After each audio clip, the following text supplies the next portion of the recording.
the Holy Spirit will now help you to.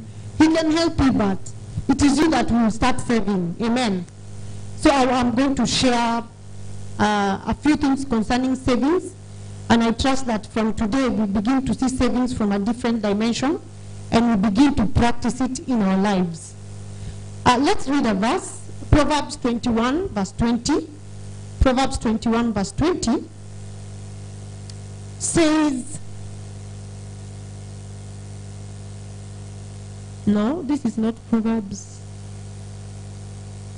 Yes. There is a treasure to be desired and oil in the dwelling of the wise, but a foolish man spendeth it up. So if you go to the house of a wise man, you will find treasure, you will find oil, because the wise man keeps some. They don't spend everything. But when you go to the house of a fool, you find that it is finished. As they are producing it today, they are finishing it today. There is nothing to keep. So there is nothing, you will not find any form of treasure there, because they spend it up. I pray that the Lord will help us to leave the category of the fools in the name of Jesus. So what is savings by definition? Basically, in layman's language, savings is when you don't spend everything that you earn. It just means you keep some, and then you can either spend it in the future, or you can buy a property, or you can invest in a venture, or you can plow back into your business, or you can decide to save for a holiday. There are some people that save for several years just to go for a holiday in one country they have been dreaming about. Or maybe it is for paying school fees, because when you're paying school fees, sometimes you pay 300,000. You could accumulate it and keep it for that purpose. There are so many things you can save for. But it just means whatever you earn per day, you don't spend all of it. And if you are the type that is paid per month, that it also means what you earn per month, you don't eat all of it. Or if you are the businessman that money comes once in a while, depends on when you get business, it means when you get the money, you don't spend all of it. Savings is also a way of accumulating funds to reach a certain amount that is needed for specific use that your regular income may not be able to cover at once. For example, if I decide I want to buy a car worth 800,000 in the next 1 year, I will just decide every month I will be saving this amount of money out of my salary. Because my salary may not be able to give me my monthly and also give me 800,000 to buy that car. I can decide I'm going to start keeping money so that when I get to that amount, I can use it for the specific purpose. So that is what basically saving is. So let's look at the principle of saving, or how does it work. Savings is the only amount of money that you pay yourself. Because if you only earn and spend, that means you're going through a cycle of hand to mouth. If every month you manage to earn and spend, that month you have earned nothing. You have made yourself ready to go and work again, but you have not earned. Because why are you eating? So that you can be strong enough to go and work the next day. Why are you clothing? Because you cannot appear in your office in flag. Why are you living in a house? So that in the morning you are sober enough to go to work. I mean, if you only manage to earn and spend, that month you have earned nothing. So for you to earn, for you to pay yourself, you know, your employer or your business is doing two things. He's sustaining you to keep working, and he's also supposed to pay you. If you don't save anything, that month or that day you have earned nothing. So savings is the only amount that you pay yourself. If you live hand to mouth, it means you are entirely depending on that job that you are doing to live. Your survival is dependent on that job. If for one reason you need to leave that job, there is no means of survival, because there is nothing else apart from you have been eating everything you have been earning. You are going through a cycle that you cannot escape from. Even if you want to change jobs, you'll be calculating, how do I jump at the end of the month from this job so that they can pay me here? And then by the time I go to the next job, they already start paying me immediately. If they tell you there is a variance of 2 weeks, you'll be wondering, so how will I cover the 2 weeks? And you only need to change job. You are not even going jobless. You only need to shift. But because you have been earning and eating, there is nothing to cover you for 2 weeks. That is not our portion in Jesus' name. You also realize that as you grow older, you become less productive. So you need to save. You need to start keeping away some money now that you are very productive. It is now that you can handle a job and 3 businesses at the same time. When you grow older and you're now 65, you cannot do that. It is either you've invested enough that your businesses are running and you have employed people to run it for you, or you leave it. You have to cool down because your body will not allow you to do that.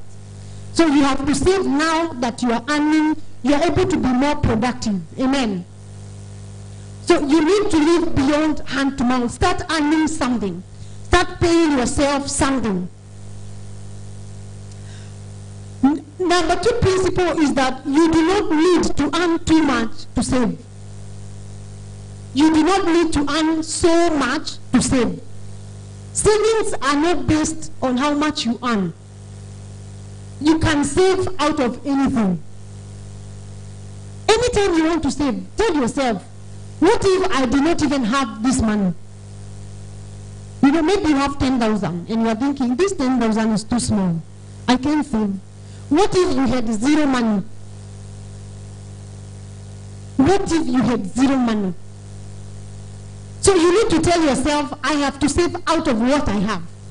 You start saving at your level. Amen. It's not supposed to be you're saving 10,000 and you're earning 10,000. No. You save a percentage of how much you're earning per time. Out of your money, the first 10% will go to your tithe. The next 10% is your savings. So there are 2 things you must do. Whether the money is 2,000 or 200,000. 10% give it to God as your tithe. The next 10% should go to your savings. There is a man, he's the CEO of an investment company. He told us, you have to save now that you are strong. And if it is very hard for you to separate the monies, it is very hard for you to say like, hey, so I earned 200,000 and 20,000 I can't spend. Just tell yourself that you earned 180,000. Don't consider, when you're counting your salary, count as if it is 10% less. Even better, you can tell your bank, put a standing order. Tell your bank, by the time my money is hitting the account, 10% goes to another account. And most effectively, don't have an ATM for that account. Amen. Because you will just go and withdraw. And let that account be a fixed one. The one that does not allow you to withdraw in some months. So that even if you are dying for money, the bank will tell you can't withdraw this money. Amen. It will help you to discipline yourself. And then as you practice it, you learn the discipline. It's just like the way when we started fasting. You know, those days when you're starting to fast, hey God, you're looking at the watch like this. You're counting the hours for God. In fact, when it is 1 hour to, you go and cook. You go and cook rice and beans. You keep it there, waiting for 6 o'clock. You start counting now, 15 minutes to go. I'm carrying my rice, 10 minutes to go. Hey, by the time it is 6 o'clock, you say amen, and then you start manifesting on the food. But as time goes by, now you can fast more, you have been used to it. Same as to handling finances. you have to discipline yourself whichever way you can, whichever way you need to do it, so that you can start saving. Because I find that spending money is very easy. You can finish $1 million in a day. It's just that after that day, you'll be wondering what entered your head. Amen. I heard one man of God saying that there's a spirit in Nairobi that causes people to spend everything at the end of the month. And then for the rest of the month, they'll be struggling. He said, no wonder the hawking business in town is flourishing, because they know the only thing they need to do at the end of the month, between 25th and that, when people are paid, they show up with their goods in town. People that have not planned to buy anything will be seeing things and they'll be buying. Then, at the end of the day, they remember that they did not buy food, they did not pay debts for last month, they even borrowed last month because they had spent all the salary before 15th, and then now when they remember the debts have accumulated now to double. God will help us to discipline ourselves in the name of Jesus. So it doesn't matter how much you earn, put it as a percentage. Let a certain amount be going to your savings by force. You realize that if you save, you will die. It's not that you will die if you don't spend that money. It is possible not to have that money. The 80% that is remaining, it is possible not to have it. So if you have lived sometimes without it, now that you have 80%, you can live on it. You just need to check, what is it that I need most, and prioritize the things that you spend on. So 10% must go to your savings. Then there is one thing that our Father in the Lord has taught us in this house, that you need to save for a specific reason. You need to save for a specific reason. Reason being, if you don't save for anything, you don't even know how much you're looking for. And there's no motivation. You don't have a goal. If you ever see somebody that has no goal, even in life, they can waste anything, they don't know exactly what to do per time. But if you know, I want to save 800,000 by the end of 1 year, then you know that a certain amount must go, and you know what it is for. For example, you want to start a business venture that will cost you 200,000. You look at your salary and tell yourself, how much how long do I need to save this amount of money to accumulate 200,000? And then you do it effectively. By the time you accumulate that money, take that money and invest it in exactly what you planned it for. By the time you see your life is making progress, you need to save for another thing. But if you don't save for a specific reason, you will not even be motivated to save. You'll be telling yourself, this month, I don't have to kill myself. Let me just eat this money. But if you know I have a goal, by August, I want to start my business. It's now January. I have to save this amount of money. I must get it by all means. Anytime you even get an extra coin from another source, you'll be telling yourself, there's something I'm looking for. I have to go and put all this money inside there. So you need to save for a specific reason. You need to save for a specific reason. Number 3, there is something called the Parkinson's theory. Parkinson's theory says that your expenses, they rise to meet your income. What does that mean? It means that when I was earning 20,000, I was not tempted to go and rent a house in where? I will maybe go and rent a house in, I will not say Kawangware, where else? Kawangware. I will go to an estate, I will pay maybe 5,000. Then I know that some amount is for food. When I am doing my shopping, I will go to the Gikomba market, because if I go and shop my tomatoes in Nakumat, there's only one tomato that will cover the tomato I will get for a whole month in Gikomba. So I will arrange a market day, go to Gikomba and buy tomatoes.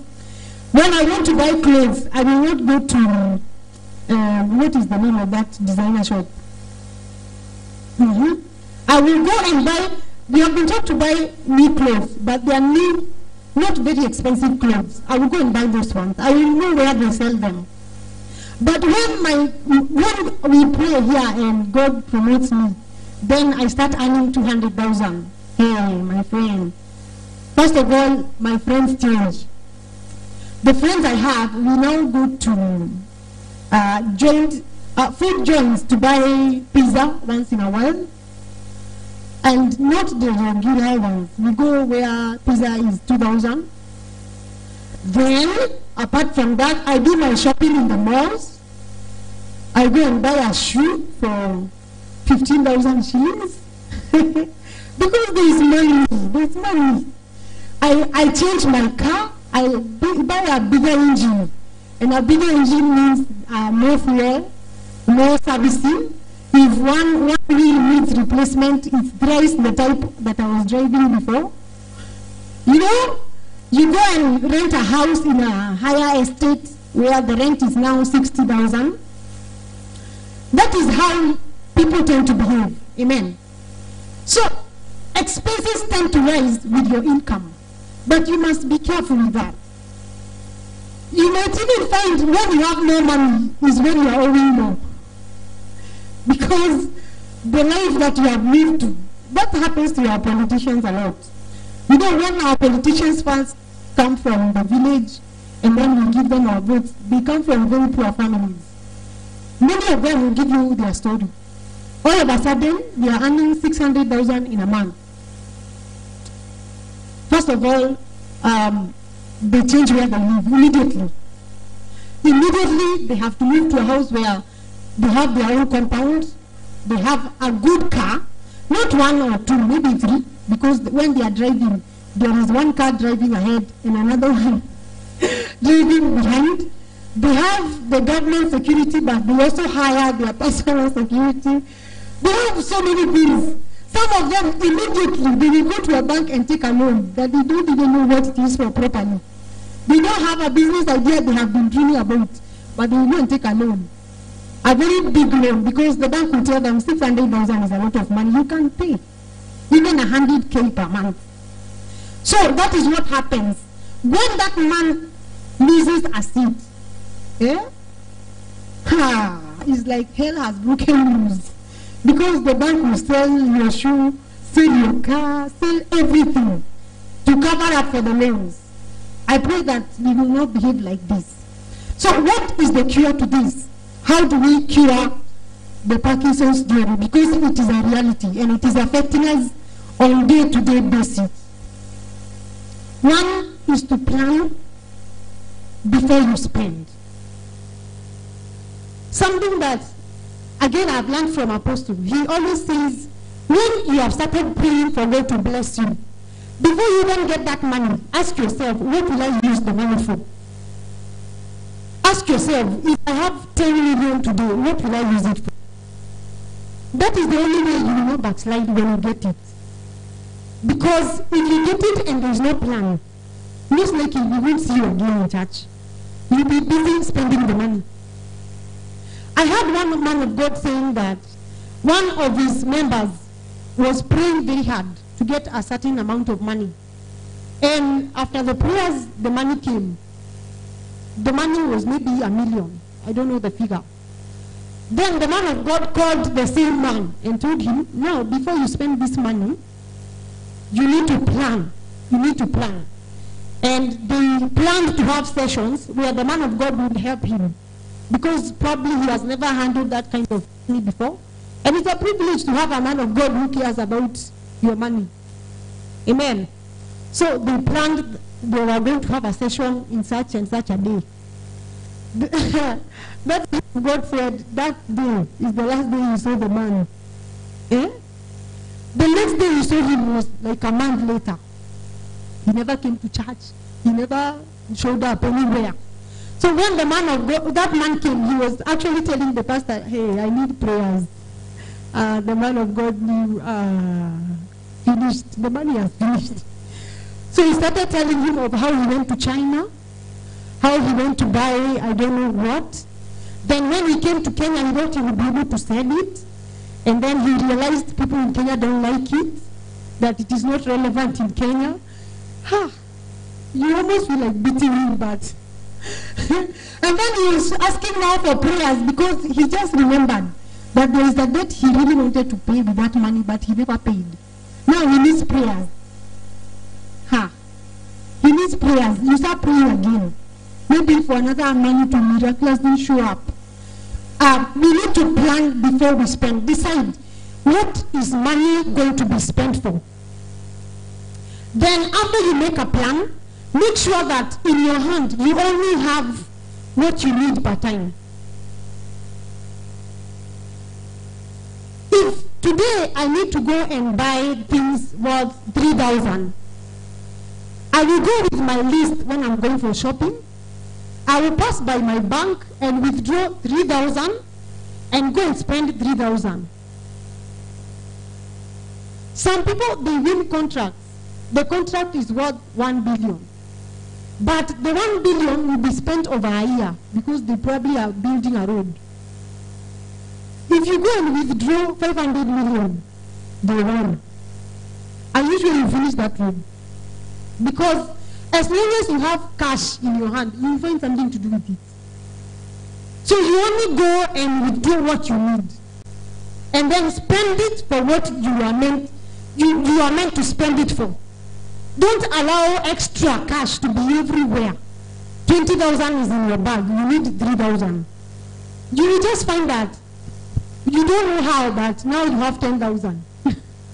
You ask yourself, where did the other 7,000 go? Maybe if you're disciplined enough and you want to correct it, that's when you sit down with a paper and pen. You discover that I bought pizza, I bought chips for 5 people in town. When we were coming, I saw a very nice shoe that was worth only 2,000 I bought. When I was passing New Avenue, I saw a dress. You know the way they hang those dresses? I saw a dress and I've been dreaming about this dress. I saw it on TV on one woman. I decided, let me just buy. Now that I have cash, instead of I go and then by the time I come back, this dress is not there, let me just buy. Then 7,000 is gone. So only withdraw, have around you what you need per time. Then discipline yourself to stick to the plan. Some people are very good in planning, very good. When they make the budget, even you, when you look at it, you say, this man is organized. See, 3,000 for tomatoes, 1,000 for this. Everything has a price. Done well. But now when it comes to sticking to the plan, that is where the trouble is. They just cannot discipline themselves to stick to the plan they made. If you don't stick to the plan, you will find that you have spent all your money and you have not spent it on the most important things. So you have to look for another money to cater for the important things you must have. For example, assume that I have 5,000 in my hand and 3,000 is meant for food and 2,000 is meant for my fare to work. And then I see a nice dress in town worth 3,500. Then I buy it. You think that month we are going to stay without food? I will have to go and borrow so that we can eat. You can't stay without food. And you can't tell your boss you don't have fare to go to work. So you will go and borrow again. You go and borrow one person for food and go and borrow the other person to pay fare to work. By the end of that month, you are owing 3,500. So your salary minus 3,500 first. And those are the nice people that pay their debts. Otherwise, you do the same this month, it gets to 10,000 debts. By the time you are in 5 months, and they start pursuing you to pay their money, you must go now, withdraw all your salary and pay debts. It will not be a portion in Jesus' name. So you discipline yourself to stick to the plan. Avoid spending spontaneously because you saw something that you have been thinking about or something that is nice. Everything that you want to spend on can wait. Everything that you want to spend on can wait. It can wait to be planned for. It can wait to be spent on. Well, in every budget, you keep some money for emergencies. But I don't know how many of us can say the day they spent their money badly is because they had an emergency.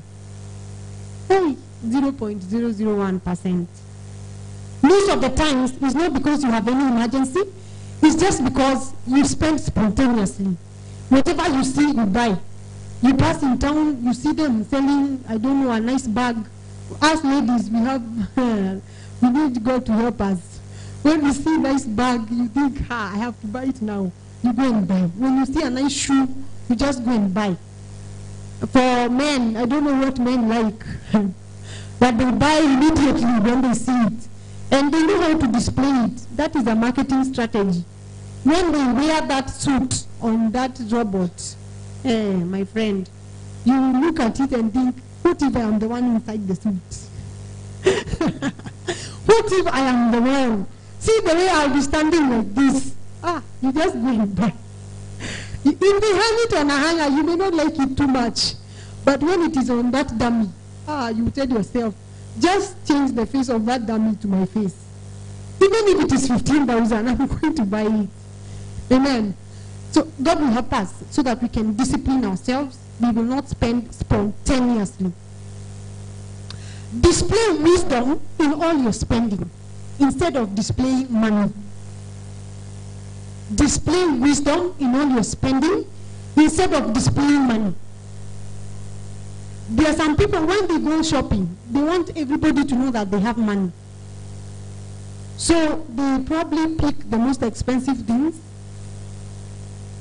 so that when they are paying at the till, the people on the queue, because those are the only people that we know.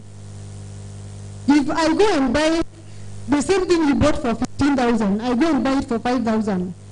By the time we remove the receipt, and they don't put the receipt on whatever you bought, the receipt will be inside your bag. They won't know that you, as you went to buy it in Akumat, and me, I went to Ikomba. They won't know. They will know it is the same thing. But when you want to display money, you go where they sell it very expensive so that when those people want to call names, they call your name among them. But we ought to spend the least you can for the maximum value you can ever get. Spend the least you can for the maximum value you can ever get.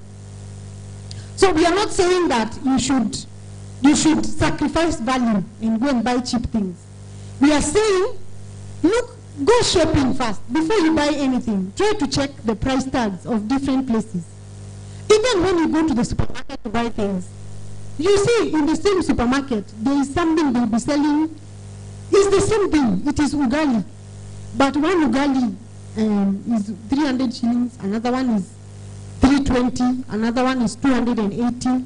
It's the same ugali. If you remove the ugali, put it here, and the other ugali, you put it here. The only difference is the brand name. And us in marketing, we know how to sell the brand. We can sell for you name. There's nothing inside. It's just the name. And then you'll be telling yourself, what?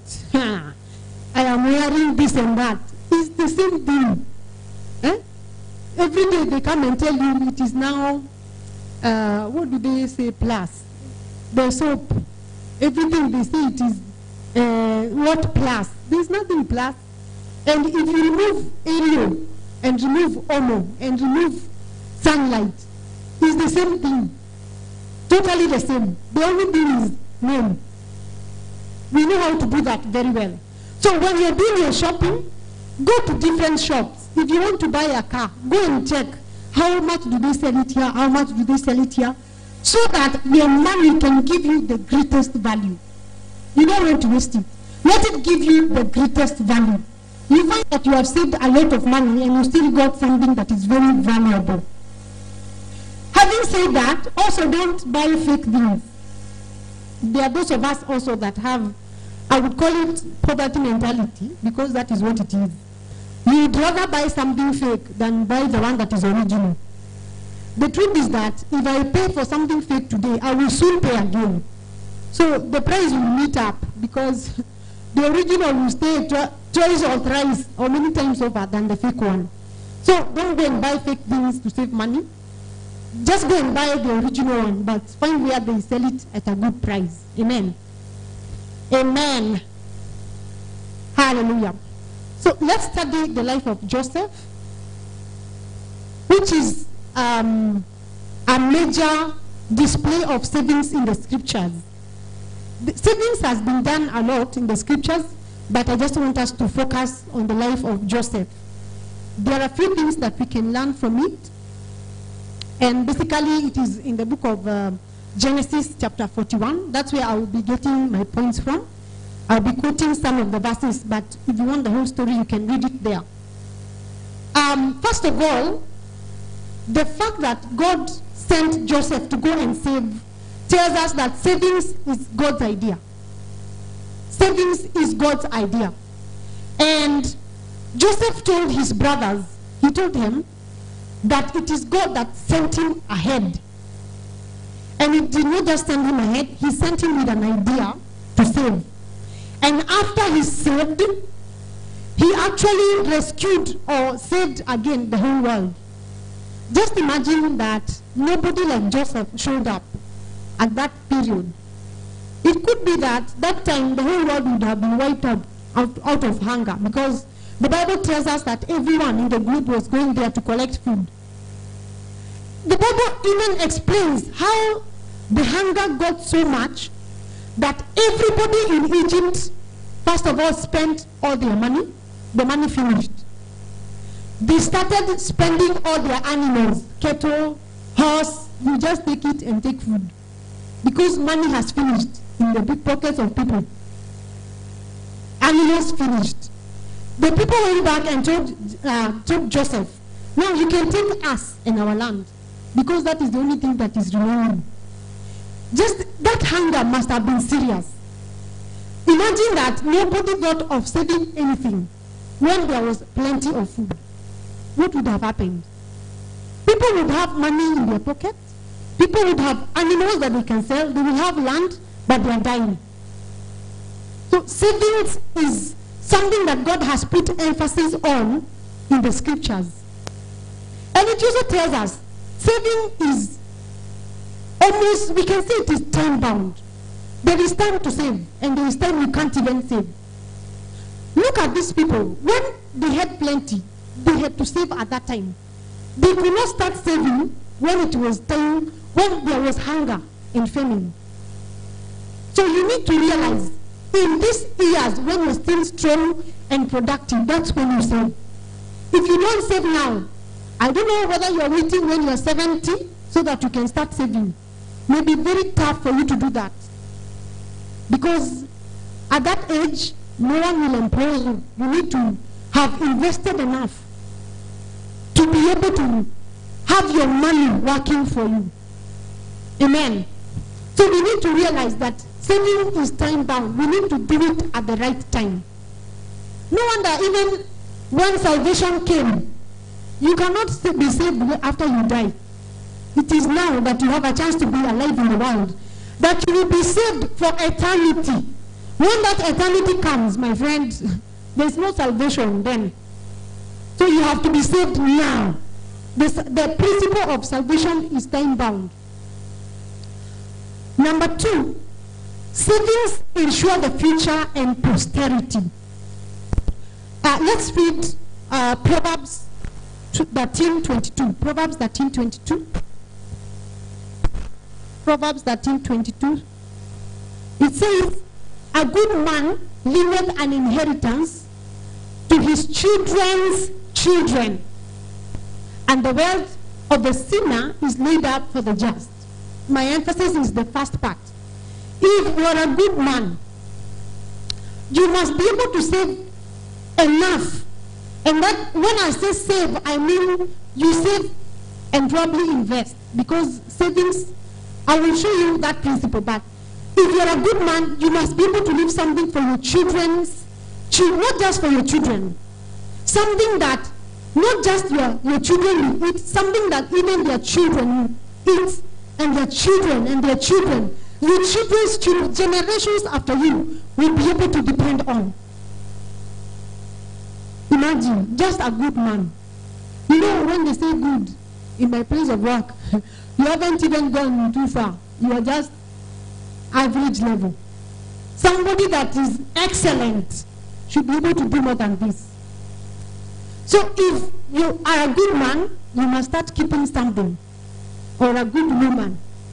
The women are inside the man. Amen. So you don't say it's only men that should save.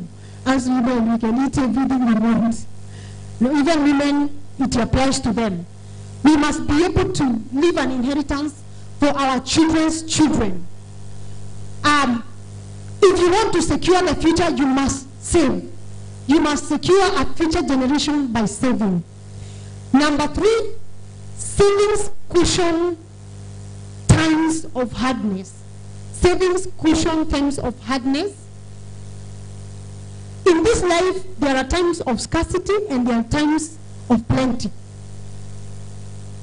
In the few years that I have lived, there are times I was employed, there are times I was not. It's not that I chose to, I found myself in that situation. That is life. And even if all your life you are either an employee or you are doing business, at some point you'll be so old, you will need to retire from some of these things. At that time, you will need to use savings. Amen. Amen. So it is savings that cushion times of hardness.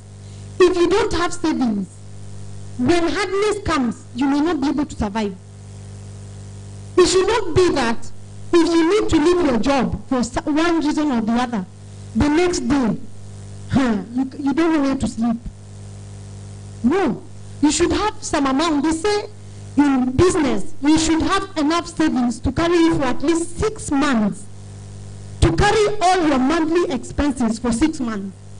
Whatever you normally use money for, there should be enough savings in your account that if they cut off your job today, for the next 6 months, you know you are covered. At least 6 months, you have enough time to think what next. But if there is nothing, where are you going to go? It's going to be very hard. So let's see the scriptures. What does the Bible say in Genesis 41, 47 to 49? And in the 7th plenteous years, the earth brought forth in handfuls. And he gathered up all the food of the 7 years, which were in the land of Egypt, and laid up the food in cities. The food of the fields, which was round about every city, he laid up in the same. And Joseph gathered corn as the sand of the sea, very much, until he left numbering, for it was without number. So when you introduce a savings account, don't keep checking how much is there. Just leave it. Even if it gets too much, that's not your worry. Amen. We said you should save for a specific reason. But the more you have, the better. The more you have, the better. The more you have, the better. It's good to have more in that account. Don't keep withdrawing from it because you think, now I have $1 million. Let me spend a bit. What? Huh? I'm already a millionaire. What again am I looking for? Let there be millions of money. Let them be there. Amen. Because it will cushion you in the day that you need it. Now let's see what happened in Genesis 41, 55 to 56. Maybe you can give us that one. It says, and when all the land of Egypt was famished, the same people that had plenty, and it was like the sand of the sea, the savings only.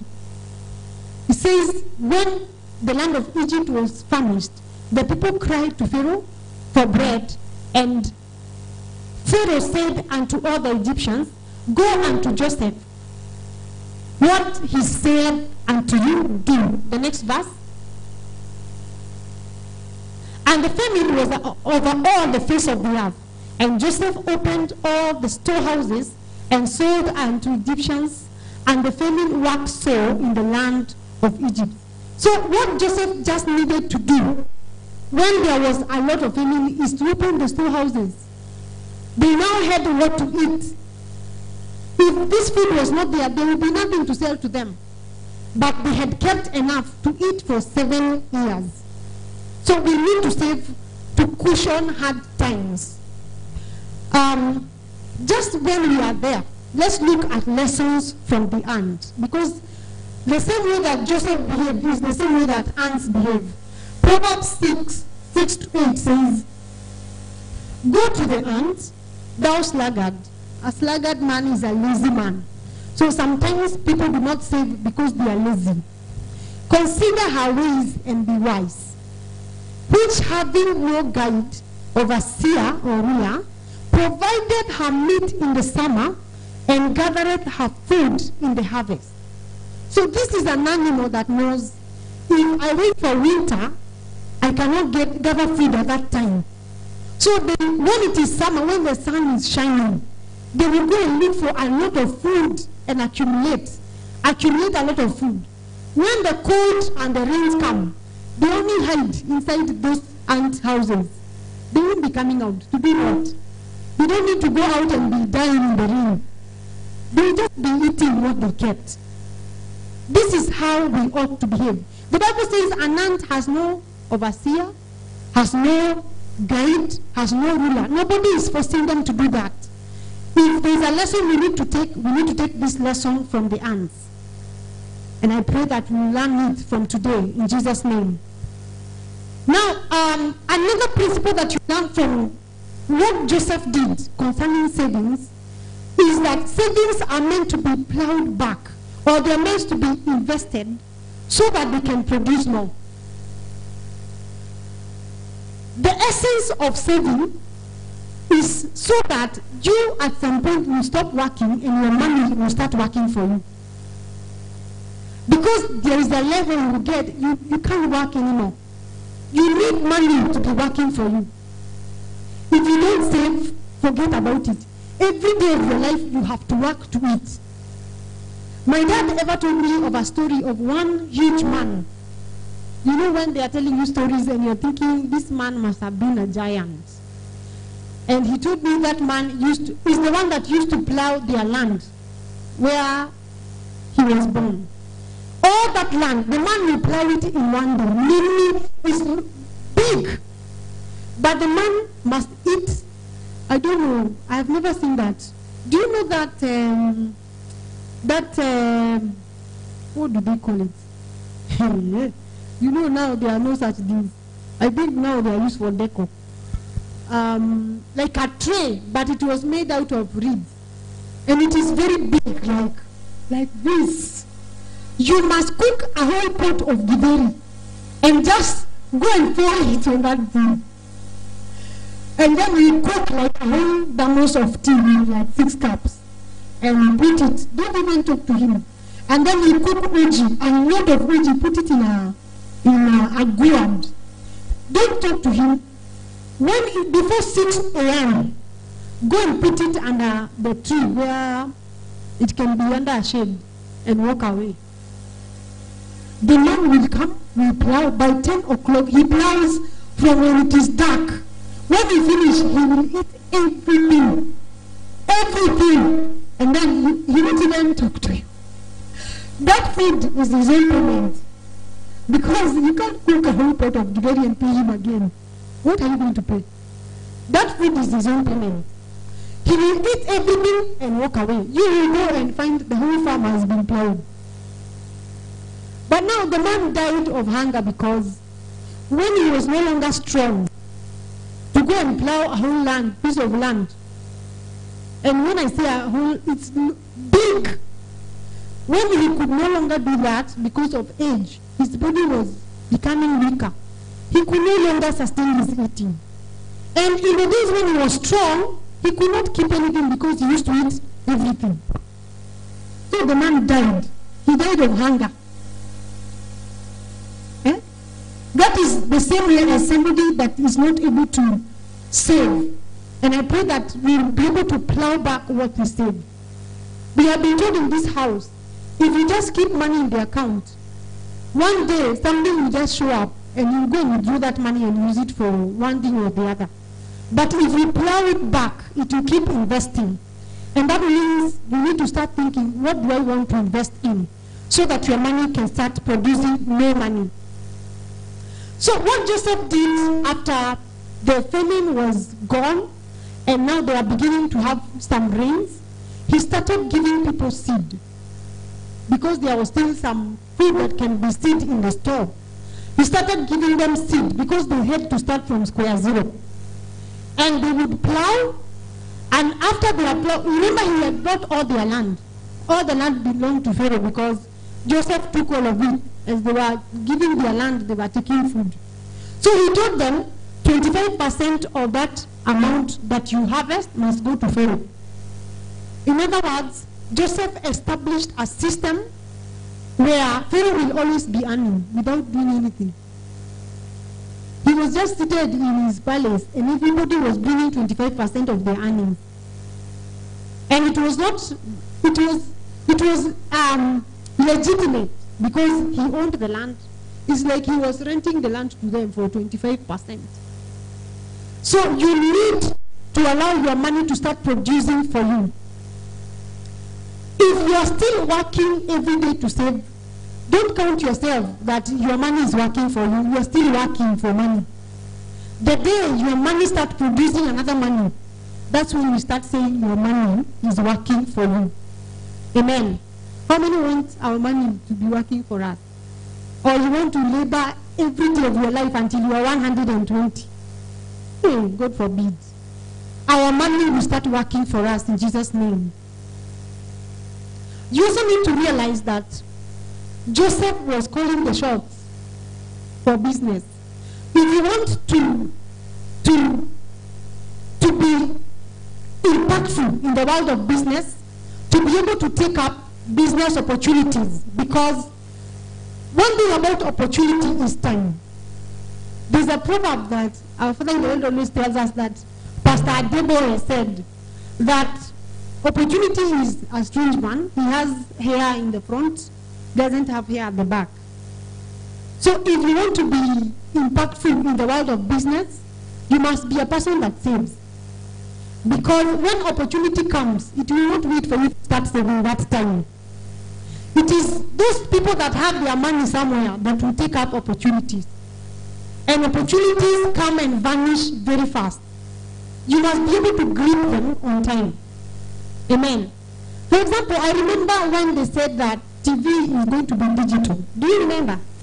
When they passed a law and even TV stations were going on strike, everybody was complaining, how can they force us? We are not going to allow that. The thing is, it was made into a law and everybody had to move digital. All of a sudden, I heard that there's something called Go TV. You remember? How much do you think whoever invested in Go TV made? How much? You can't even count it. Somebody that had money somewhere. Then we heard that there's a law that your TV has to be digital. So whether you like it or not, you will buy a decoder if you're going to be watching TV in your house. He went and bought a pack of Go TV decoders and brought them to Kenya. You will buy by force. If you have not planned about it, you will include it on your budget by force. By the time you realize you have not watched your TV for a month, next month you put it on your budget. Some people opened Go TV business only. The only thing they sell is Go TV decoder. And they make money. But now there is the real man that actually went to buy them from wherever. That man must have made a lot of money. But I don't think he started saving the day he had there is a law. And then he saved 2,000 this month, 3,000. No, he had some money somewhere. He was able to take up opportunity. Amen. So it happens with different marketing patterns. When lifestyle changes, people that save are able to take up business opportunities. These people are begging Joseph. They were telling him, what can we sell for you now? He said, go and bring your cattle. He will take all of them. All of them, they bring everything. They were not even negotiating that one cow must go for 3 sacks of, no, they were like, just pick our cows and give us food. However much you want. Then when that finished, he told them, now give me your land. They brought it. Because he's the one that had resources that he had saved. I pray that God will help us to save so that we can be effective in the business world. In the name of Jesus. So Genesis 47, 23 to 24 explains just what I've said. They had to go and give a fifth part to someone that is not laboring. Somebody that is seated, reigning in a palace, he was receiving 25% from every house. Every month, every day, you say, I have harvested this amount, 25% is going to someone. And he was not even working. I pray that we'll be able to save. There are many other benefits apart from that. Benefits of saving, like it eliminates wastage. I have said so many benefits. You'll be able to pick it up from the life of Joseph. But when you save, you eliminate waste. When I did not have a fridge in my house, there was a lot of wastage, because if somebody comes to my house and gives me 3 chicken, it's either we give it out, because we can't eat all of it. We can't eat all of it. Or we keep cooking, and if you are selfish, it will spoil there when you are looking like this. Or you tell yourself, I will eat this chicken by fire, by force. Then you sit down and start eating. You eat until now. We are wondering, do we take you to hospital to remove the chicken or what? Because it's too much.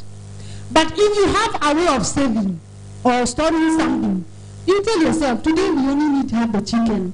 We eat the half chicken today, tomorrow we eat another one. Amen. So it eliminates waste. If you find that things are wasting in your life, or you spend anyhow, you need to sit down and come up with a saving plan. Amen.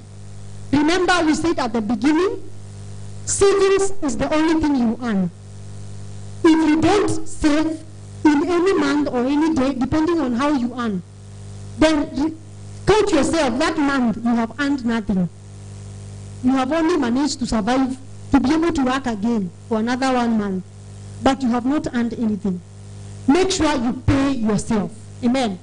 We have said, after the 10% of your tithe, 10%, the next 10% is your savings. Make it a law. If you cannot remove the money and put it aside, tell your bank to do it for you. Before you see it, just let them be subtracting it for you and put it in an account that you cannot easily withdraw. One more thing about savings is that savings is very important. For example, if you have children and you want them to have a good life. Some of us were born and the only thing we probably received, some of us, our parents were good, they took us to school. That is an investment. I cannot explain how much money my father has spent on me to go to school, to whichever level he got me to. The rest, I will have to pay for myself. But he tried. But there are some people, they are not even able to take their children to school. School is a great investment in a child. But beyond that, you want your child, before you tell them to leave your house, maybe at the age of 20, depending, they can leave at 18 these days. You want them to have an account you have been keeping money. Amen. Something I learned from Apostle. I had him, I don't know whether it was a teaching or he was just talking, but I know that I learned it from him. So when Victoria was born, that week, we opened an account for her. Even if you will send a small amount of money there, you can imagine how much money you will accumulate by the time she's 20. Let's say you even send 1,000 every month. How many months are those? How many months? 12 months per year times 20 years. Just be sending 1,000 there. And don't look at it. Don't have an ATM for that account. The day you are telling her, Victoria, now you are going to start your job or you're going to do this in life, this is our gift for you. Give them the ATM. Today the account is in her name. You know, that baby has started life in another level. They will know where to start from. Instead of you tell them, my friend, we have tried our best, you can now leave. There will be hardness for some time before they stabilize. Amen. But when you hand over some houses, some millions to your child as they are going. And you don't have to struggle about it. You just have to do it every month in a simple way. Amen. How many of us wish when I started life, somebody give me an ATM they have been saving for my age times the number of months. It would have been easier. Amen. Glory to God. So don't wait until your children are 18 and now you are thinking, what will I give this child? Just start saving the amount of money you can. It will help them. There's something else I observed from my own mother. My mother went to a company, I think it is British, what is it called? Britam. It's called Britam. And she started saving 2,000 every month for our last born son. Our last born is now in campus. So that he is very young then. So that when he gets to high school, they won't have to pay school fees. They counted their years, and so by the time this boy is in high school, we may have retired. So every month 2K, every month 2,000, every month 2,000.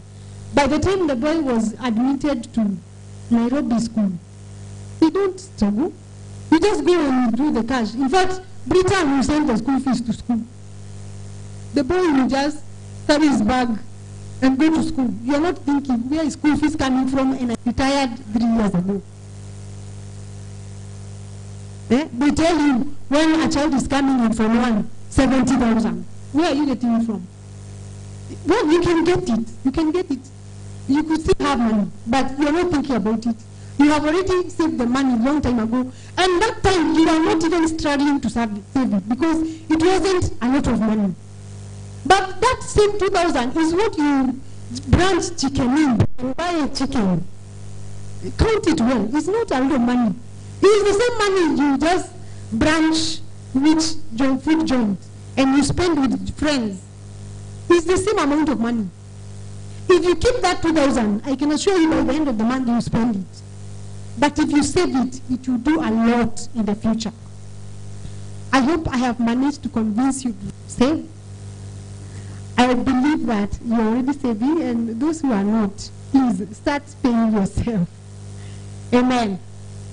At this point, let me invite our Father in the Lord. No. Okay. Let's pray then. I believe that teaching is not meant for me to pray for you. It is you that will tell yourself, the 500 I've been wasting every month, I'm going to put it in an account. So I want us to pray together.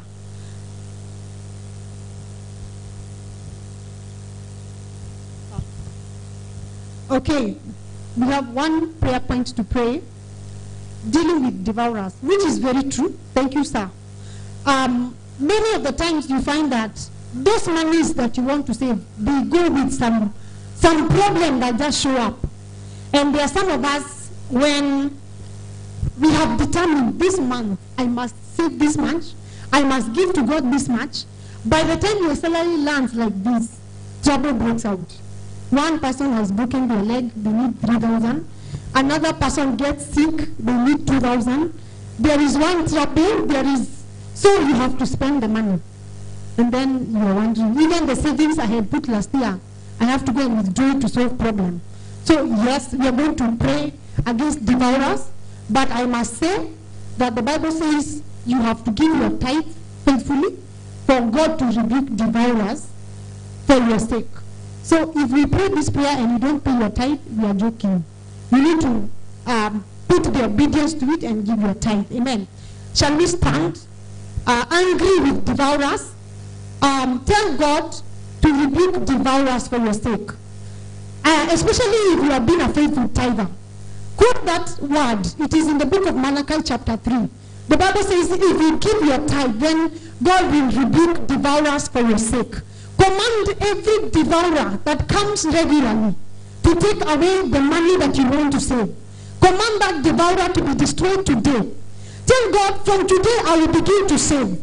From today I determine to use this principle of saving, and therefore devourers are dead in my life. In the name of Jesus. Father, we call upon your name. We magnify you, O God, for the wisdom of saving. Thank you, King of glory, because, Abba Father, you are the one that showed us this principle, that by saving, O God, you saved the posterity of the whole world. By saving, O King of glory, you save lives globally. Father, we know that there are things that show up regularly to take away what you have given us. Lord, we refuse to spend money on devourers, on diseases, going to hospital, solving one problem or the other. In the name of Jesus, we decree that devourers are rebuked for our sake. Devourers are rebuked for our sake. Devourers are rebuked for our sake. Devourers are rebuked for our sake. Every form of devourer that the enemy has been releasing upon our lives when there is money in our hands, we rebuke you in the name of Jesus. We have been paying our tithes. We are not devourers and not our portion. The Bible says if we pay our tithes, then devourers will be rebuked for our sake. We decree that every devourer is rebuked for our sake. Every devourer is rebuked for our sake. Every devourer is rebuked for our sake. In the name of Jesus, we terminate every loss to devour us by fire. In the mighty name of Jesus, it will no longer be that our monies are spent on devourers, that our monies are spent on calamity, that our monies are spent on sicknesses. In the mighty name of Jesus, we decree that our wealth is secure, our finances are secure. In the name of Jesus Christ, the hand of the devil will not be part of what we partake of our earnings. In the mighty name of Jesus, Father, we give you praise. In Jesus' name we pray. Amen. Let's put our hands together as we come. Hallelujah. I didn't want to talk. She just take your seats briefly. I wanted to face the second service because the second service is dangerous. In the second service, I'll be talking about how to rise above the gods of every land. How to rise. So I want to focus. I'll be downloading seriously. Any country you go to, how to be greater than the demons in that country. That's what I want to talk about. Second service. In fact, put it on Facebook and everywhere. How to rise above the gods of every land. On monetary issues, let me add some little to what she has said. What she has said is fine, but let me add some more. There are two types of saving: spiritual savings. I'm talking about money. Spiritual savings and physical savings. Spiritual savings is what gives birth to money in your life regularly when need arises. Physical savings is the one she talked about that saves you in the rainy day, in the day of trouble. In the day when there is wahala, you just go to your account and pick some money to solve the problem. But spiritual savings is the one that saves you, the one that gives birth to wealth in the day of calamity when there is even nothing in the physical savings. And that is where the principle of first fruit came from. The Bible says, honor the Lord with your substance and with the first fruit of your increase. So shall your barns be filled with plenty, and your presses burst out with new wine. First fruit is your first salary every year. It belongs to God. The first salary they pay you in January. Myself, when I was earning salary in the university where I lectured, the first salary belonged to God. In fact, what I did then was I gave God my first salary. The second salary, gave it to my physical father, my biological father, before he died. Now every year I take my first salary and drop it in the offering bag. Now when I read my Bible, I discovered that you give it to your priest that God has appointed over you.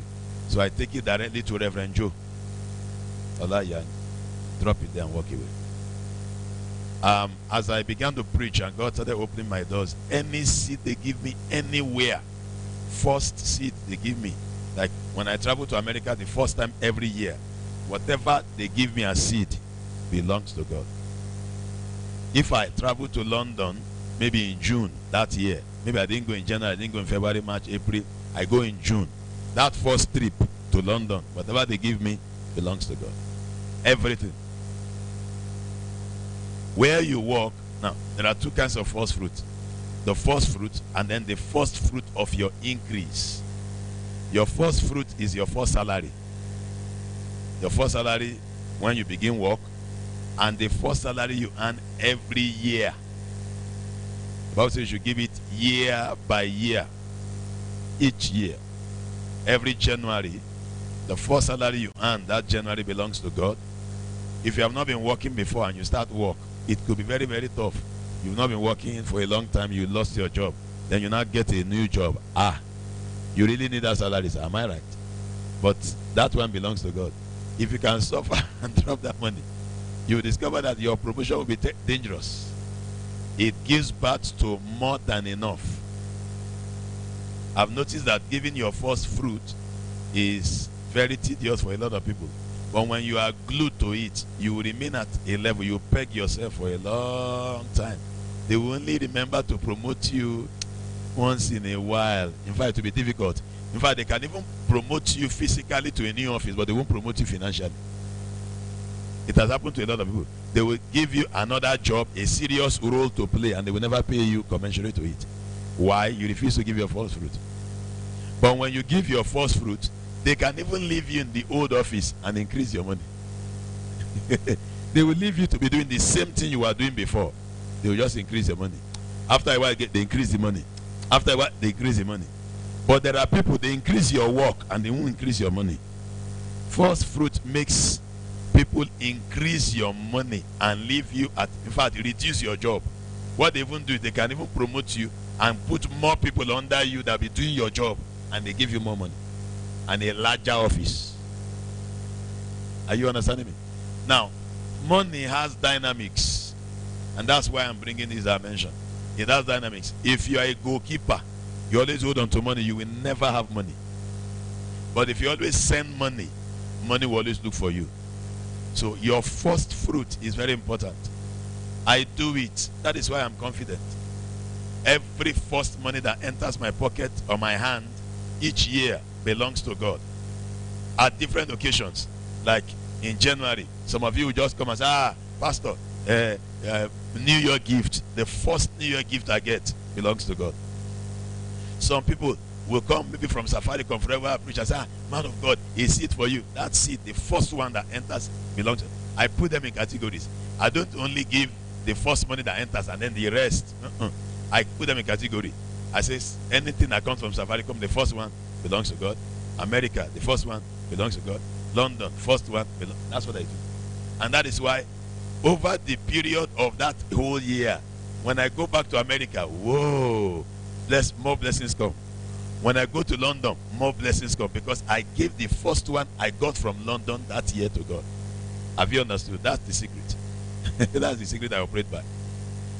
Okay, when there was a time when there was a need, my wife got admission to go to school, and she told me the only thing remaining now is school fees.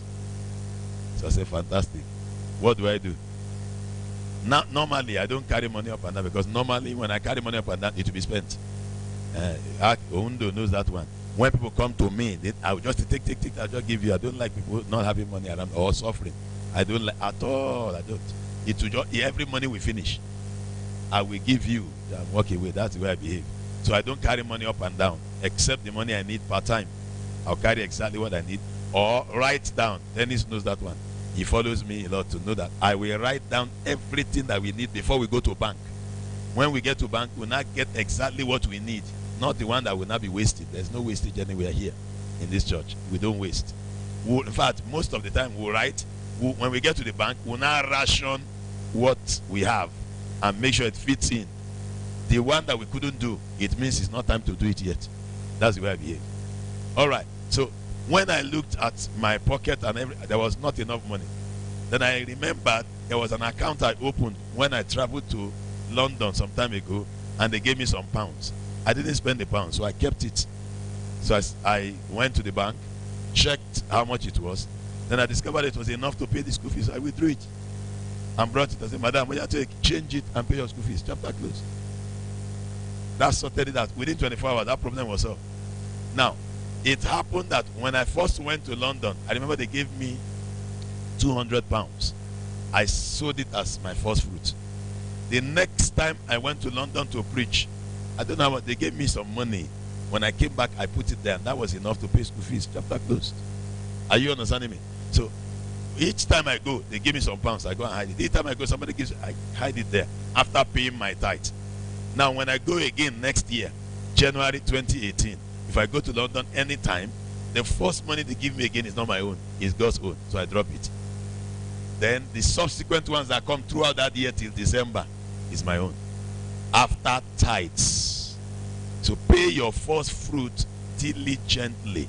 It is a bit tough because January and February, hey, somebody says January is journey in Ari when things are very dry. In January, things are, everybody manages serious. Am I right? Yeah, but that's the best time to pay. That's also the best time to plant your seed. Because when you plant your seed, you reap throughout the whole year. So first fruit is a money spinner. It is your spiritual savings. I repeat, I have practiced it. It is your spiritual savings. First fruit. Whenever any major breakthrough comes into your hand, that is your first fruit. Then if they increase your salary, that extra that comes in is first fruit of your increase. Give my iPad. First fruit of your increase. Proverbs. First fruit of your increase.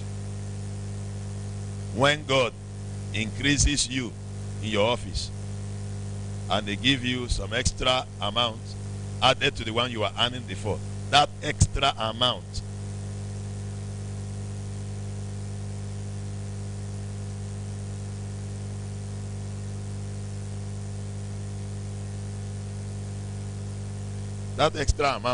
is God's property. When you give God that, you will provoke him.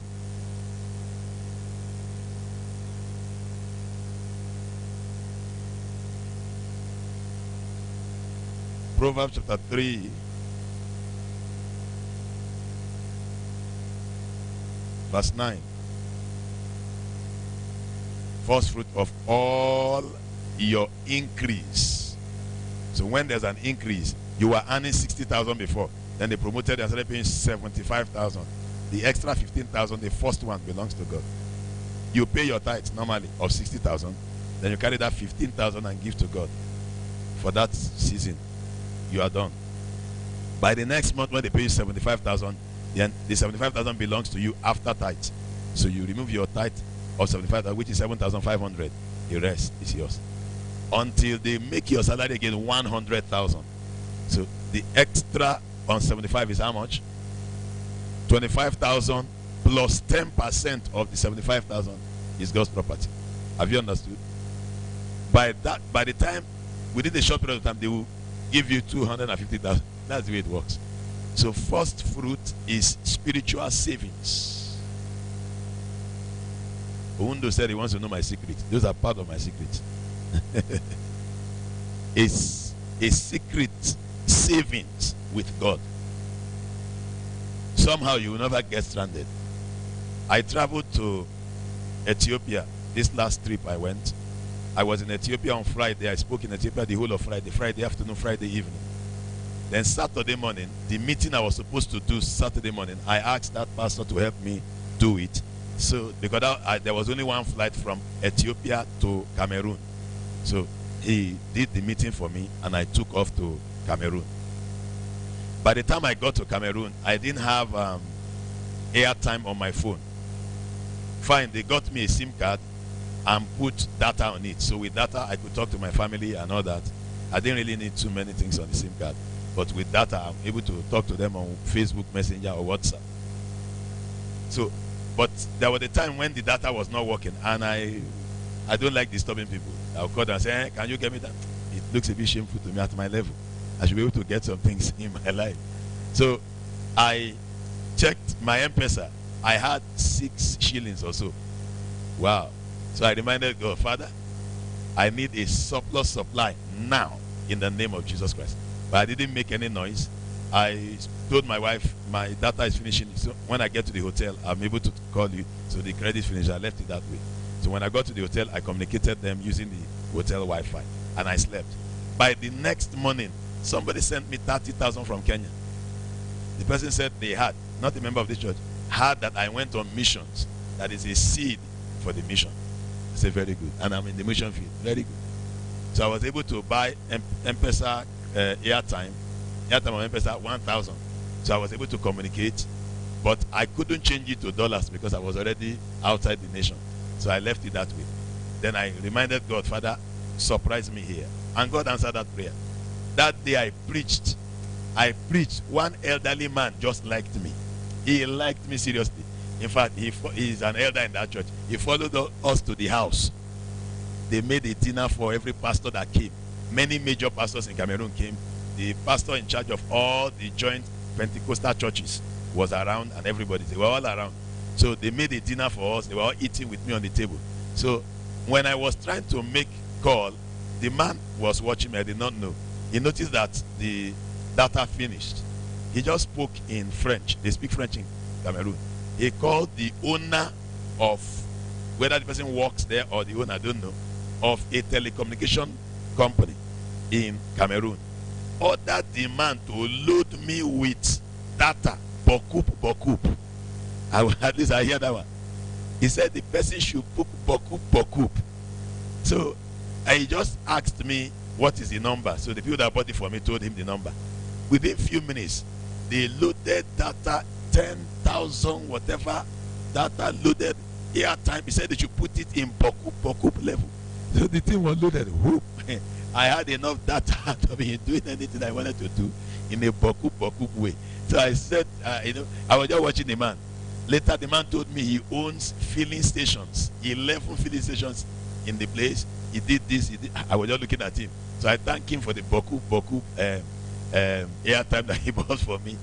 In fact, when I was going, I didn't finish it. I had to give them the SIM card to use so that we don't waste all the airtime, because after a period of time, it will expire. Are you understanding me? First fruit makes you never to be stranded. One. Number two, first fruit makes you never to be ashamed. Are you understanding me? It is spiritual savings that you can draw from spiritually. Spiritual savings. Your tithe rebukes the devourer. Pastor Eva has already said that. It rebukes the devourer straightforward. It rebukes the devourer.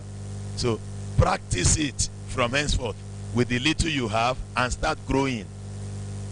With the little you have and begin to grow. Presently, it has become part of my life. As the money is entering, I already plan myself. I do that so quickly. I begin to remove them so that I do not owe God. So I do not owe God nothing by His grace. I don't like owing God. I don't like feeling guilty, because many times when devourer comes, you will hate yourself. Devourer will collect both the interest and the capital from you. Devourer collects both the interest and the capital. So why waste everything when you can just insure yourself and keep prospering? And then finally, when I went to Nigeria, I heard that some people are preaching against tithes now. So I was asking few people that I was told does that. So I called one guy and was firing his head. Why was he doing that? And I said, no, he didn't do that. I said, okay, fine. I said, do you know that people like me, I don't pay 10% tithes? Because they were saying tithes is in the Old Testament. But I made him understand. Now listen carefully. The 10% that we give to God had added value to our lives. I don't give 10%. I give God 30% of every income that comes into my hand is my own tithe. And at the end of everything, God favors me terribly. I am not stranded or hanging anywhere or begging my enemy because I'm now in His hands. God always delivers me. So I increased mine. Now learn a lesson from what I do.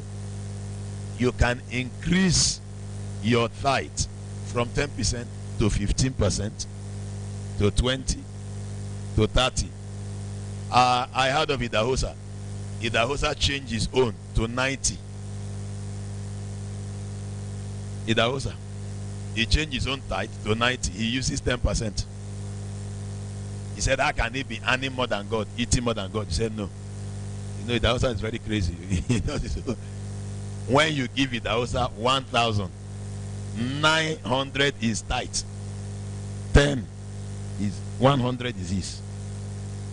Do you know that that man built universities with 10%? He built churches all over the world with 10%. Terribly rich, sir. Do you know they gave him the evil forest? I told you guys of the evil forest yesterday. For 2,000 naira.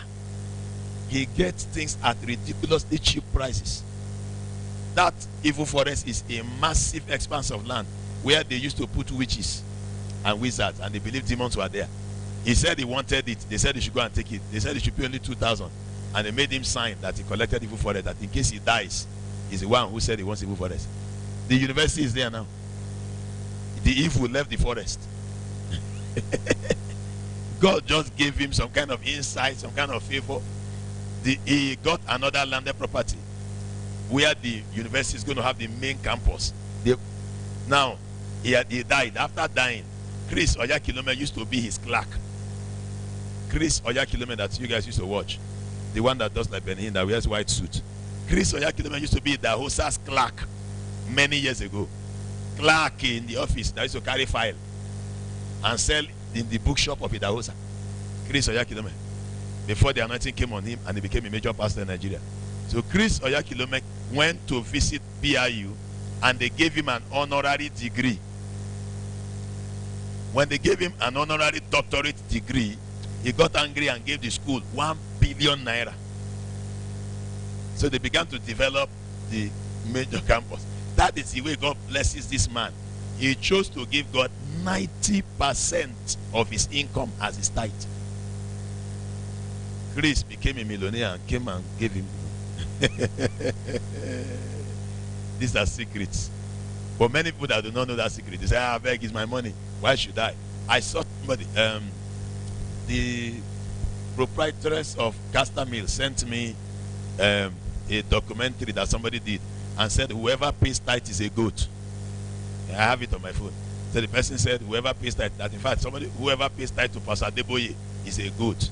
So I looked at the guy. When I got to Nigeria, because the guy is in Nigeria, and I asked, who is he? They said he's a one confused guy. So I just left him. He said he's one of the most confused guys in Nigeria presently. So I just left him alone. Because I was wondering, who is this one? Because of the way the guy was speaking. He was quoting Bible and scattering it, and I'm wondering, is this guy okay? Now, people that did it have prospered more than him. He also gave God 90% as tithe. He owns universities. He owns schools, group of schools, not in one place in Nigeria. In Benin, in Lagos, in Abuja, in different states in Nigeria, they own church, group of schools, and then the university. The university is still thriving today. The university is giving people 50% discount on school fees. People from East Africa. Are you understanding me? God has blessed the man that has paid 90. And the one that is saying that if you pay tithe, you are a goat. I asked, who is he? They said, if I've never met him before. I don't even know who he is. So they told me, okay, don't worry yourself. He's one of the confused guys in Nigeria. I said, all right. Now, he did not pay tithe. We cannot see his life. The one who paid, we are seeing their life. Are you understanding what I'm talking about now? So there are evidences to prove. If it is real, let us do it. If it's not real, let's close the chapter. So make up your mind on what to do. There are results to show whether it works or not.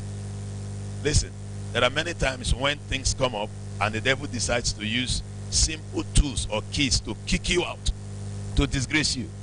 But the things you have done to affect the kingdom of God becomes your defense. At such times, those things will speak for you when you cannot speak. Those things will fight for you when you cannot fight. If you present yourself, they will pursue you away. Another voice will be raised to be talking. Are you understanding me? To defend you. Therefore, use these keys.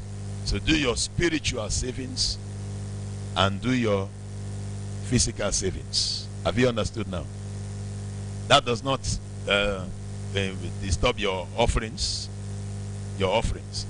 Regular. If I made up my mind, the least I will give God while in Kenya is the highest currency in this nation. Now, the time I traveled to America, I got there with $300. I wanted to change the money so I can give offering like $50. But I remember that $100 is the highest currency, and that was my covenant with God. So I dropped it. Each service $100. By the third service, the money has finished. In America, I saw people dropping $1. One. And they look very big with big cars. So when I dropped like $100, they were looking at me like as if I'm a billionaire. It's a covenant I have with God. But by the time I was leaving, God blessed me terribly. I remember when I was going, some people, the pastor gave me some money. Then another woman gave me another $1,000. Another person gave me another $1,000. Are you understanding what I'm saying? From everywhere. Why? Because of a covenant I have with God. So when I came back blessed. Are you understanding me? A covenant I have with God. The least, in fact, I told God to help me to increase it to 2,000 shillings in Kenya. Anywhere I go to, I want God to increase it to 2,000 or 5,000 shillings, and I know He will do it for me. So that any time I'm in church, at least 5,000 shillings is offering from me to God. I target it. There was the time I was giving 100 shillings, 200 shillings. I didn't like it. I told God it didn't befit me. I've served you for a long time. Don't let me be part of all those who are looking for coins in their pocket to give you. I've passed that level. And God answered me. Are you understanding me? So each time I'm coming to church, I plan it. This is my at least 1,000 for God, which is $10. In America, $100 is their largest amount. In Nigeria, it is 1,000 naira that is their largest money. But when I calculated the Nigerian money with Kenyan money, it was very small. 1,000 shilling, 1,000 naira is like 350 shillings. So I got angry and said, no, I won't give that. So I increased it, to like 5,000 naira, because 5,000 naira is just a little above 1,000 shillings. Are you understanding me? I make up my mind. I do it. The Bible says everybody should lay in store upon the first day of the week. Lay it in store. Plan it. When you are coming to church, plan that this is my offering. That's what I do. I plan it. I keep it aside. This one, no touching. In fact, some of you used to watch me. When you come around me and you're asking me for money, when I bring out all the money, I say, this one is offering. I'm not giving you this one. I put in my pocket. Oh yeah, you can have it. But this one is God's money. Even outside, anywhere I go to, when people ask me for, and I know I'm coming for service, I'll say, this one, I'm not giving. Even if you cry, blood come out, I'm not giving you. Manage all this one, I'm giving you. But this one, Allah, is God's bone. I put it in my pocket. So the Bible says you lay it in store. Do it deliberately. Don't do it because they have started saying offering time, and people are looking at you as one of the people that are not giving offering in church. Very poor fellow. And they're not looking at you and checking you. And then you are now ashamed. Then you now quickly get some coin. No. Plan it. Plan it. There was a time when somebody used to be in the ushering department and money was missing some time ago in World Changers. Pastor Dennis was giving me a report because he was one who handled the offering. I asked him what went on. He said, when I counted the offering, I said something is wrong with this offering. Why? Because Apostle is around. He always gives at least 1,000 shillings, and we already know it. So he suspected that something was wrong, and truly something was wrong. Somebody has stolen. So we're able to trace it. Hey, there's a thief here. Are you understanding me? So with that offering, he was able to trace it. Do you understand? So make it a regular thing to plan towards your offering, so that God can plan to bless you everywhere you step in. Now, do your savings. Pastor Eva was saying you should save 10%. That's not the law in this church. In this ministry, it's 20%. Save 20%. When you save 20%, you will not be a problem. I was doing that for my children. There was a semester, there was no money to do school fees. I went to their own account to get their school fees. Their own account. I went to their own personal account. Ordered the bank to give me their money. So the bank obeyed me. I was able to pay their school fees. Because I didn't have money in my own account. I have just made a capital expenditure, buying some things and furniture in the house. So I could not. So I went to their account. Because of the savings I've saved there. Are you understanding me? So do savings for your children. Do savings for specific reasons. So that you can be motivated and inspired to keep doing it. And remember, wherever you go to, don't display that you have money. That has been my slogan from day one. Do not display wisdom. When I go to America and they tell me, let's go shopping, I say, hey, where do they sell very good things but not expensive? I will laugh. They say, man of God, you can. I know I'm a man of God and I can spend anywhere. I understand. But I came from Africa. In Africa, we use our heads. So they will laugh. They know where they sell very good belt for $1. I will go there. Very good shoe for $7 or $10. I will buy it. $10 is 1,000 shillings. When I wear it, you think I came from America. If major, forget it. Are you understanding me? They will take me there where they sell buy one suit and get 3 free. Oh yeah, that's there. Oh yeah, give me Ojere. Did they write it on the head that I got it free? You don't know that, but when I show up with it, it fits me. So I do those things deliberately. Use wisdom. There was a time I went to America. One man told me that you always wear suit. Why don't you wear t-shirt? I said t-shirt is not too relevant to me. I wear suit to preach. It is my uniform. So if you buy me t-shirt now, I may wear it once in 1 year, once in. So he said he got angry. He walked away. He said in America sometimes you have to wear t-shirt. I said that's left for you. When I wear suit, pursue me away. If I wear my suit, send me back. He went and bought t-shirts. T-shirts are there. I wear them once in a while. Maybe when there's visitor in my house and I want to come out of the room to greet you.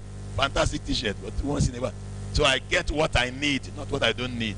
Are you understanding me? Sometimes I look at the shoe and say, what are these shoes doing here? Let us give to people, especially when you have not worn a cloth for a year. You don't need that cloth. When there are shoes you've not worn for 1 year, you don't need those shoes. Give to somebody else. And there's one thing about me. When I wear one shoe and I like it, I will wear it and wear it until my wife goes to hide some. You will think I don't have that. I don't like the shoe the way it looks on my leg. I will now wear it. I wear it. I wear it for service. Wear it for communion. Wear it to greet people. And one day I discovered it has ruptured. So I know they've hidden it. After a while, it will surface again. Then I'll remember it again as I wear it. Hallelujah. All right. I hope you have learned something today. Now put it into action. I want to pray for those who have been attacked by devourers. If you have not been paying your tithe regularly and devourers attacked you, I want to pray for you to regularize your income so that you now settle. One of the things you are going to do is you give a redemption tithe. You get some money and write on it redemption tithe. When you redeem yourself, it means you have paid what you are owing before, even if it's not enough. Have you understood? There was a time like that. In fact, before I changed the policy of this church, I had to change it. There was a time we used to pay our tithe maybe at the end of the month, at the end of 2 or 3 months. We calculate all the amount, 100,000, all the offerings. We now calculate them, we withdraw the tithe. I noticed after we came to this facility, it was not possible for us. We will use all the money and be waiting for another money to pay tithe. As God, we were not able to pay. The virus started attacking us. Things I couldn't pay salaries of people that are working in church and all that. So I asked God what happened. Then God made me understand it's tithes. You are not paying the tithes of the ministry. It's wonderful. What do I do? So I gathered some money and paid a redemption tithe. So we became regularized. Then I began to pay tithe. Immediately we are putting money in the account. We are removing the tithe. Immediately. So that the few of you that are bringing the offerings can be thoroughly blessed. Thoroughly blessed. And God began to answer us. We came up again and things became regularized. Are you understanding me? So these are secrets that are proven. Don't eat your tithe. Don't say I'll pay it later. Do not. Don't. Because the day devourer will hit you, you will not be there when they will deal with you. Anything that takes your income or takes what you already have from you is a devourer. You bought a TV, armed robber came and carried it. Is a devourer. You bought a car, armed robber came and took the car away or destroyed it, and you have to start paying to put it right. Is a devourer. Are you understanding me? All right. If you have been attacked by a devourer, I want to pray for you that God will help you now and replenish you so we can go to the Bible study. Quickly come. You've been attacked by a devourer, please come. A devourer have attacked you. You've not regularized it. You know there's a devourer around. Come. Let's pray fast. If there's none, then we are fine. So we carry on. Anybody? All right. Father, we thank you because there are no devourers in this church. And devourers will never surface. As we go to the Bible study, we ask, oh God, that you take us through. and cause us to learn many things that is necessary for our lives to prosper. In Jesus' name we pray.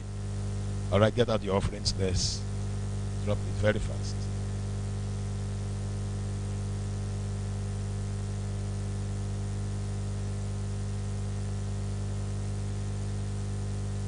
If it's your tithe, please put in an envelope. Whenever you bring your first fruit, please let me know so I can pray for you. There's a certain prayer that I need to speak over your life whenever you bring your first fruit. If you are using the M-Pesa, people, go ahead, use it.